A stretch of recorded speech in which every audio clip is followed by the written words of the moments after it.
पहाड़ों में हो रही लगातार बारिश के बाद मैदानी इलाकों में भू कटाव शुरू हो गया है।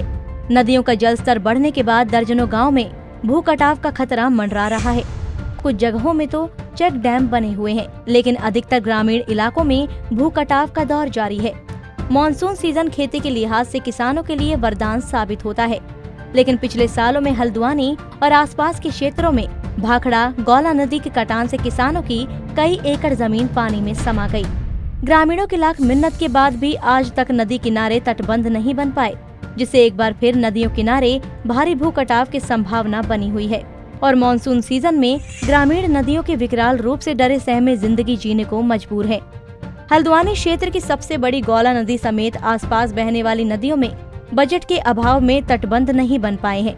हर बार मानसून सीजन में नदियों का जलस्तर बढ़ते ही कई हेक्टेयर उपजाऊ जमीन नदी में समा जाती है। ग्रामीणों का आरोप है कि क्षेत्रीय विधायक समेत बड़े बड़े अधिकारी क्षेत्र का निरीक्षण तो करते हैं, लेकिन उनकी समस्या का कोई समाधान नहीं निकलता। ये हमेशा बरसात में नाला जो है बहुत ज़्यादा आ जाता है। इसमें जैसे पेड़ लगते हैं तो गांव वालों की ज़मीनें कट जाती हैं और इसमें कम से कम 10-12 एकड़ ज़मीन कट चुकी है किसानों की।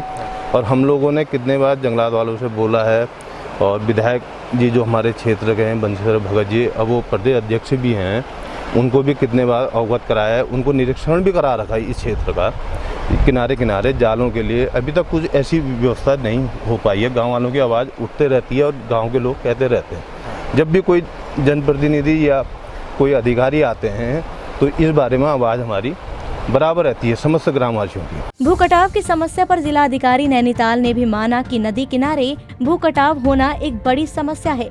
उन्होंने कहा कि इस तरह के कार्यों को प्राथमिकता के आधार पर किया जाता है। के जो प्रोजेक्ट्स हैं वो हर साल इंक्रीज होते रहते हैं और हर साल प्रयास ये रहता है कि ऐसे प्रोजेक्ट्स को यूटिलाइज किया जाए।